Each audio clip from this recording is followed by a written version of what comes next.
দখলদার ইসরায়েলের প্রধানমন্ত্রী বেনিয়ামিন নেতানিয়াহুর বিরুদ্ধে গ্রেফতারি পরোয়ানা জারি করেছে আন্তর্জাতিক অপরাধ আদালত। এছাড়াও ইসরায়েলি সাবেক প্রতিরক্ষা মন্ত্রী ইয়োভ গ্যালান্ট ও হামাসের সামরিক কমান্ডারের বিরুদ্ধেও পরোয়ানা জারি করেছে হেগের এই আন্তর্জাতিক আদালত। এক বিবৃতিতে বলা হয়েছে, প্রাক বিচারক চেম্বার আদালত ইসরায়েলের চ্যালেঞ্জ প্রত্যাখ্যান করেছে এবং বেনিয়ামিন নেতানিয়াহু এবং ইয়োভ গ্যালান্টের জন্য ওয়ারেন্ট জারি করেছে। হামাস নেতা মোহাম্মদ দেইফের জন্য একটি পরোয়ানা জারি করা হয়েছিল, যদিও ইসরায়েলি সামরিক বাহিনী বলেছে যে জুলাই মাসে গাজায় একটি বিমান হামলায় তিনি নিহত হয়েছেন।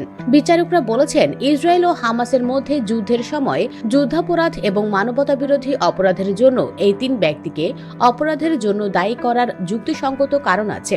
ইসরায়েল ও হামাস উভয়ই অভিযোগ প্রত্যাখ্যান করেছে।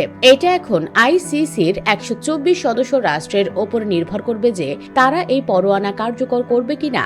ইসরায়েল বা তার মিত্র মার্কিন যুক্তরাষ্ট্র এর মধ্যে নেই। মে মাসে আইসিসির prosecutor Karim Khan Netanyahu, gallant, Deif এবং হামাস নেতা ইসমাইল হানিয়ে এবং ইয়াহিয়া সিনওয়ারের বিরুদ্ধে পরোয়ানা চেয়েছিলেন। অবশ্য ইসরায়েল বিশ্বাস করে দেইফকেও হত্যা করা হয়েছে। 2023 সালের 7 অক্টোবরের ঘটনার পরিপ্রেক্ষিতে তাদের বিরুদ্ধে মামলাটি হয়, যখন হামাসের বন্দুকধারীরা দক্ষিণ ইসরায়েলে আক্রমণ করেছিল এবং প্রায় 1200 জনকে হত্যা করেছিল। এই ঘটনায় 251 জনকে জিম্মি হিসেবে গাজায় নিয়ে যায় তারা। ইসরায়েল হামাসকে নির্মূল করার জন্য একটি সামরিক অভিযান শুরু করে।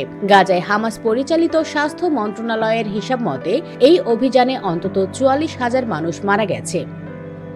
US Bengal desk.